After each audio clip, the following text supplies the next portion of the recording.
All of us have one of the easiest ways to maximize LinkedIn Sales Navigator, and we're not even doing it appropriately. Instead, we're spamming people. Check it out. Hey, everyone. Welcome to another great episode of the Sales Evangelist Podcast. I'm your host, Donald C. Kelly, the Sales Evangelist, and I'm so excited for another great episode. I'm so excited to be here with you today. On this episode, I'm going to be talking about LinkedIn Sales Navigator, and you can probably see behind me some balls back there. That's a part of another episode that I'm going to talk about in the near future as I kick off the campaign, but I wanted to give a little teaser about that. But today's episode, we're going to be talking about LinkedIn Sales Navigator, and specifically one of the easiest ways for us to maximize LinkedIn and to utilize, to get appointments. We're all capable of utilizing this process, but many of us are doing it terribly wrong. And I want to break that down and to give you some ideas of how you can improve on that one.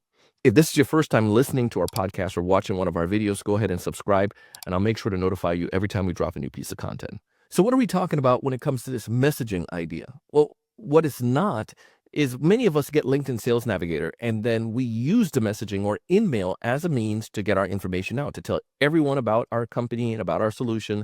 The problem that we find with that, it's usually long, drawn-out messages that seem like email with a bunch of links, and it's hard for the prospect to digest or to consume. What I found is that we need to make our InMail just like we would do when it comes to an email. In the sense, new ways that we do email, or at least that we've shared with you. It's just making it a simple thing that you can get a reaction from rather than somebody saying they want to buy something from you. But let me go deeper and explain. When I send an InMail, what I like to do is a subject line that I know is going to get somebody to open that particular message. And I'm going to give you a test campaign that we started, and it's working, and we're just fueling it. So I'll give you the results so far. But the subject line has to be something that is catchy, that is curious, that's going to help them. Now, the very, very, very, very, very first thing is that when you're sending a campaign, I'm telling you, this part, you got to make sure you get it right. You have to understand who your ideal customers are. Now, let's back up. I'm not saying all your ideal customers. For this particular campaign, so we have a production company called Blue Mango Studios. And with that, one of the services that we offer is podcast guesting, where I get placed on podcasts. My team has been doing it for years. And some of our clients from our production agency asked about that. So we started helping them out. And next thing you know, it became a service.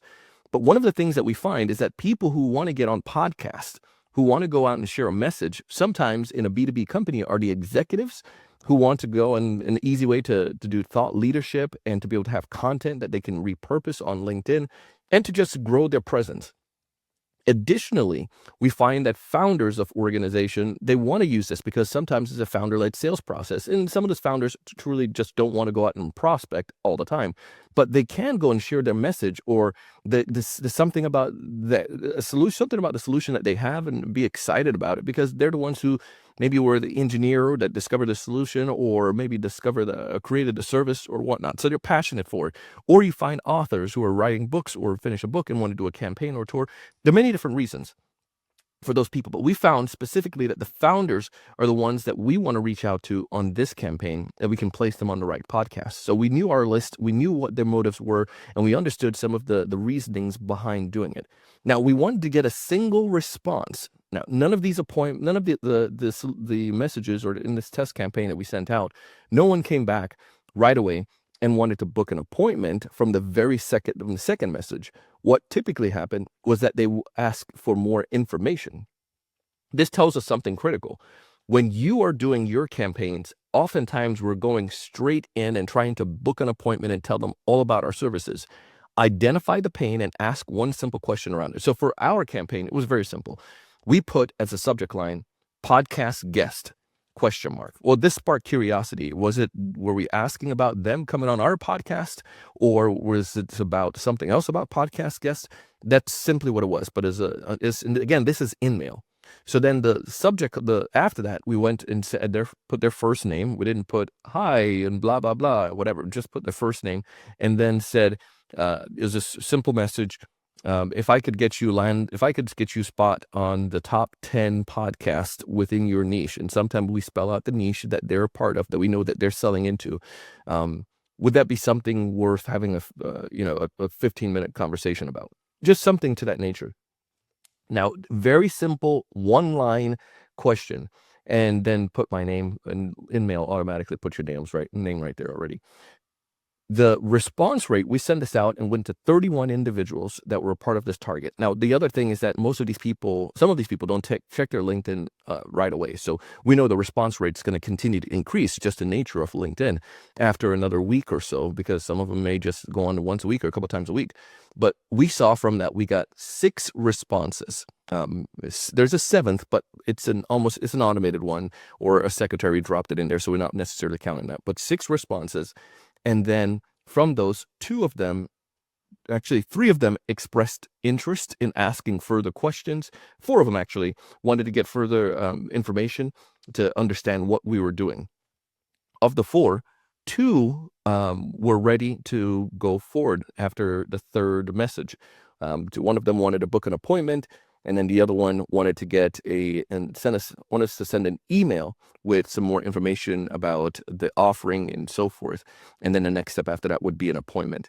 So the data points that we got from that was a 20% response rate, 16% with wanted to book an appointment, 16% again with somebody who wanted to get further information and to actually want to get a quote on how the services might be. And this is not like a tricky service.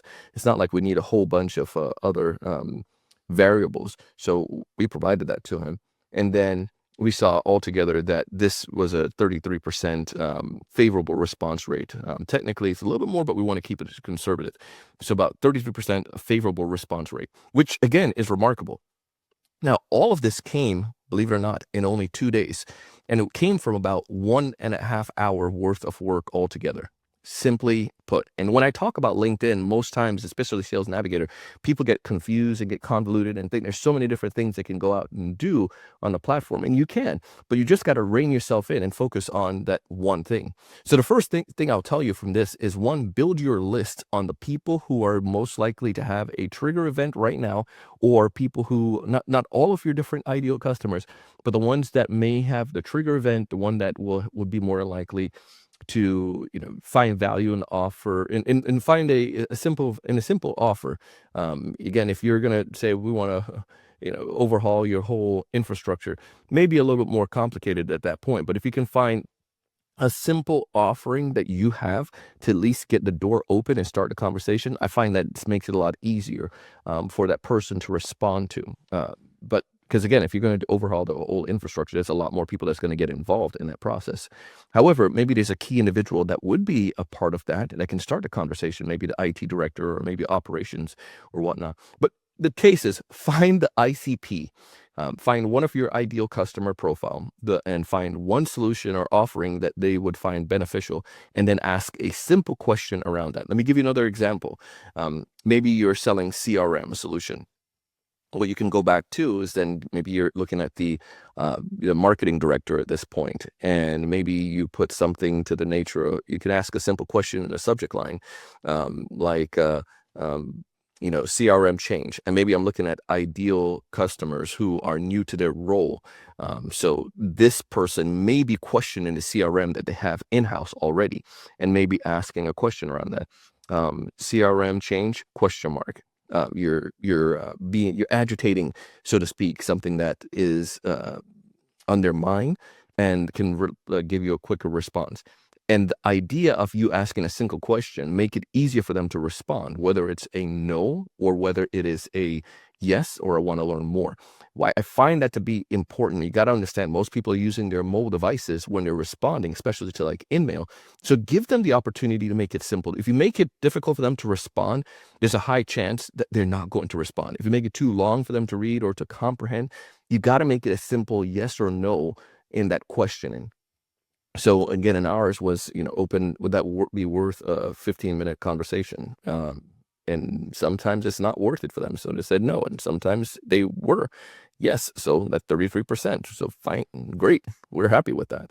But the key for this particular scenario, so I might say, we many new VP of marketing we work with are not happy with the in-place CRM? Are you currently open to exploring new ones for your organization? Simple question like that. And it might give me a yes or a no. I don't need to tell them all about my company and how long we've been around and how our founder was a part of this major organization and none of that crap. Just simple. Because if you get the interest, that stuff will come along later on. The second question may be, yeah, I'm open to learning more. Maybe it's, let's schedule a time, or perhaps can you give me, tell me about your, who you guys are. Do you guys service the agricultural market, whatever it is. But the point is, you're going to start having conversation or dialogue, and that's going to lead to the appointment. That's how I find that LinkedIn Sales Navigator work. It is not the one long big pitch, and that's where we get lazy selling. Send everything we know and expect them to book an appointment with a link afterwards, and I don't see that to work. Keep it simple, test this out, and let me know what you think. I wanted to at least get this to you because I know that this process works. I'm showing you the data, but I've seen this time and time again. And this is for all of you who ask questions about Navigator. Wanted to explain that. We love Navigator. We love LinkedIn. If you are looking for a way to take advantage of LinkedIn, you can check out our LinkedIn prospecting course, thesalesevangelist.com/LinkedIn. We talk about how you can book 3 appointments per week utilizing LinkedIn. Hands down. Find more details of it. Go to thesalesevangelist.com/LinkedIn. Again, thesalesevangelist.com/LinkedIn. As always, I want you to thrive. I want you to succeed. I want you to make more money. But most importantly, I want you to go out and do big things. See you on the next one.